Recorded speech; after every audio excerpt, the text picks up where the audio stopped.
Early in the morning hiking. Eskwelahan nila, Dadap.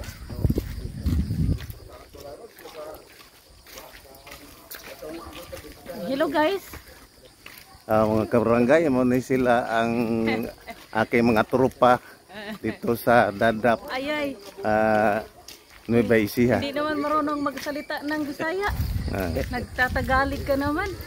3 araw ka pa lang sa Maynila. Oh. Hindi ka na marunong magsalita ng Bisaya. Agay! Agay! Pakan ko kasag. Paakos kasag. Kalit na ka Bisaya.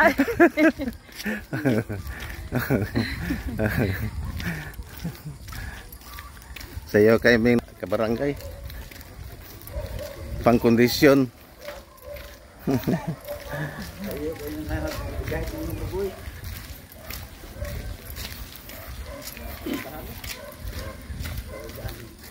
Barangay Dadap, Nueva Vizcaya.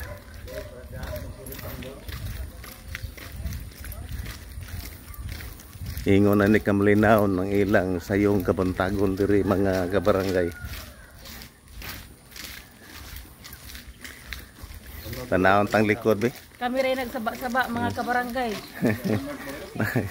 Nay, tanawan ni JJ ang naong murag muot sa cellphone no, sa screen no. Agay lagi, mungunay lagi. Kita jud ang istorya.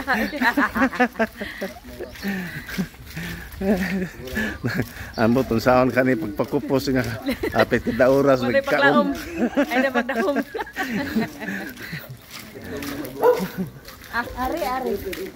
Ari. Ari de edong. Daghang nagparking mga tricycle o mga kabarangay. Ha? Tuyo.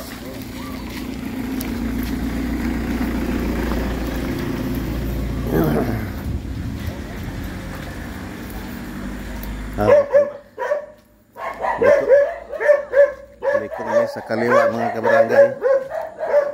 Daghang iro diri. Pero nasa sod sa balay. Dili ka kakita iro diri nagsuri-suri sa karsada. Ayoko na pumaakag. Hindi na nakapagod ako iro.